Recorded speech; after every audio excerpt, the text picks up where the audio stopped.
talking about another history documentary series. This is the Untold History of the United States, sometimes referred to as Oliver Stone's Untold History of the United States. This came out in 2012, and I feel like it was a big deal at the time, and then subsequently got forgotten about. But let me know what your impressions are. Do you remember this coming out at the time? Do you feel like people are still talking about this, or has it been completely forgotten about now? So this is a documentary series produced by Oliver Stone, which in 10 episodes covers the history of the United States in the 20th century. Basically from World War II up until what was then the present time. So this documentary series came out in 2012, and it goes up through the age of Obama, who was still president in 2012. And then there are additional DVDs that act as sort of like a prequel with World War I and FDR and stuff like that. So this is a leftist history of the United States, and probably how much you will enjoy it will be predicated on your political views. I myself consider myself a leftist. I have recently, upon becoming middle-aged, tried to become a little bit less dogmatic in my views. I've tried to escape tribalist ways of thinking. But certainly for most of my adult life, I would have been classified as a leftist. And when this came out in 2012, I definitely was considered myself a leftist then. I do not or did not consider myself a conspiracy theorist. And I know sometimes the line between those two can get a little bit blurred. But Oliver Stone's movie JFK, which advances kind of a conspiracy theory about JFK's assassination, I've decided I do not agree with. When it initially came out, or when I was much younger, I was swayed by those arguments, but then as I got a little bit older, I sort of backed away from those unproven conspiracy theories. Now, I don't want to get too much into talking about conspiracy theories, because that would be here all day, and that's a whole different subject. But I do want to say that when this series came out, given Oliver Stone's reputation with JFK, etc., I was a little bit worried that this would be trafficking in conspiracy theories. But it doesn't. When it comes to JFK, the documentary series mentions that JFK had a bad relationship with the CIA, but then just stops there. And leaves you to draw any conclusions that you want to draw from that. And yeah, I think that's a good place to stop, because that's really all that can be proven about that. I didn't actually realize this until I was researching the background for this documentary just now. But Oliver Stone actually didn't write it, which I guess in retrospect, of course he didn't write it, he's a filmmaker. There's a guy named Peter Kuznick who was a history professor, and I guess he was responsible for most of the writing and most of the script, and Oliver Stone was responsible for the cinematography and the dramatics and the music and stuff like that. So, as far as the political bias of this, my impression was that there weren't any blatant falsehoods in this series. It was biased. Some of there were sins of omission. Maybe some of the facts were cherry-picked. But I didn't catch any alt-right falsehoods, and I haven't seen any reported. Now, As always, take me with a grain of salt because I'm not an expert. I'm a history nerd, but only history as a hobby. So if anyone knows of any falsehoods in this, let me know in the comments. But otherwise, I think it's safe to say that it's biased, but no outright falsehoods in this.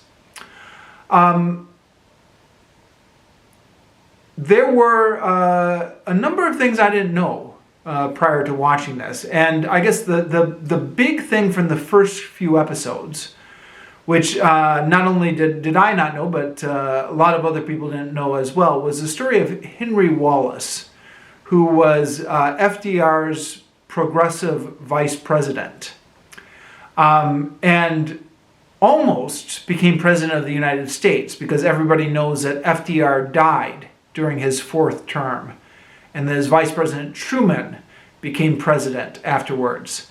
But the reason Truman was the vice president and not Henry Wallace is because Henry Wallace got booted out of the ticket because of the party bosses at the Democratic National Convention forced him out in 1944, and that whole story makes up, I believe it's the background to episode 1 or episode 2 or episodes 1 and 2 maybe. It gets a little bit hazy in the memory. But that it was definitely an interesting story that I had no idea about. The series as a whole is kind of like a people's history of the United States, in the sense that it's telling a story of America as kind of like an ideological struggle with the forces of progressivism and the reactionary forces of conservatism. And it points out all the dark spots about American history that you don't typically get taught in schools. But it also points out all the progressive movements and struggles and all the points maybe where history almost turned, or where there were powerful progressive movements that struggled for change but got repressed, or in the case of the civil rights movement, actually produced those changes. The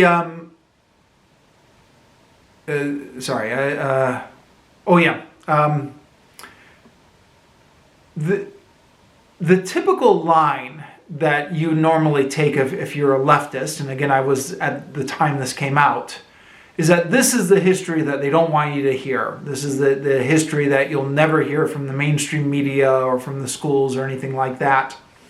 So it was a little bit surprising to me when this actually got produced and got released. Now, it didn't get released on network TV.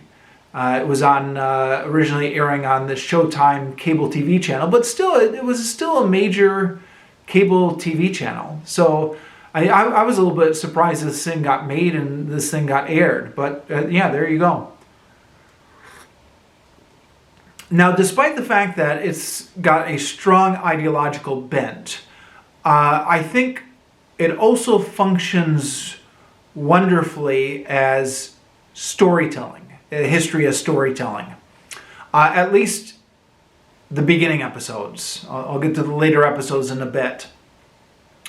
But, Oliver Stone has a mixed track record, I think, if you were to examine his body of films.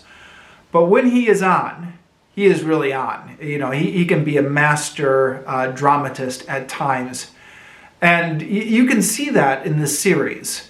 The narration, the music, all the clips they use, they make use of a lot of not only archival documentary footage and news footage, but they also intersperse this with a lot of like movies and like Hollywood movies, like Lawrence of Arabia or Casablanca or stuff like that, and as well as a whole bunch of other films that have been long forgotten that they dug out of the archives. And they don't do that in any sort of dishonest way. When you're watching that, you're fully recognizing you're watching a movie and a dramatization. But they bring those clips in to dramatize the different points that they're talking about. And the whole package can be quite powerful at times.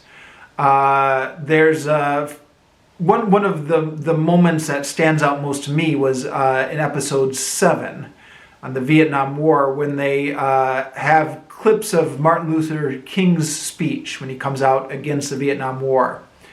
And the speech is played, and they've got the background of like some protest music, or like civil rights marching music in the background. It's not like the whiny protest music. It's kind of like the strident civil rights marching songs in the background.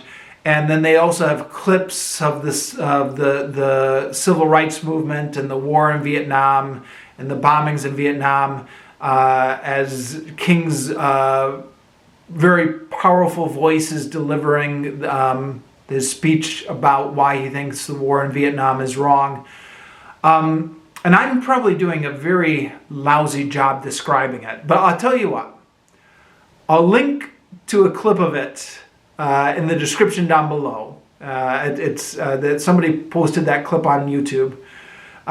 Go ahead and watch it. That always sends chills down my spine when I see that. And that kind of thing is a perfect example of how this is great storytelling, or can be great storytelling. The closer we get to the modern age, though, modern age being the present time, or the present time when this came out, the more the storytelling lapses and the more the editorializing takes over. So for example, the episode on Reagan was not great storytelling. The episode on Reagan was just a laundry list of all the terrible things Reagan did and all the reasons why Reagan was not a great person. And you may happen to agree with that, as I do. But it was kind of boring to watch, wasn't it? Episode 8, anyone who's seen that show, I mean, even if you agree with that, didn't it get a little bit tiresome? Just from an entertainment perspective? And then the episode on George W. Bush and the War on Terror, kind of same, right? Less of a story, more of just kind of a list of all the stuff he had done. The earlier episodes had more of a story, the idea that history was kind of moving towards something, and that there were moments of crisis, and that there were moments of conflict, and then history would turn as a result of that conflict. The later episodes, I guess, because they were so close in time, was just kind of a list of facts or editorializing. The last episode is on YouTube. I don't think all of the episodes are on YouTube, but some of the episodes are on YouTube. And I was rewatching that just this afternoon before filming this video, and realizing how distant it felt. And, I guess 2012 was 13 years ago now. That's somewhat of a long time.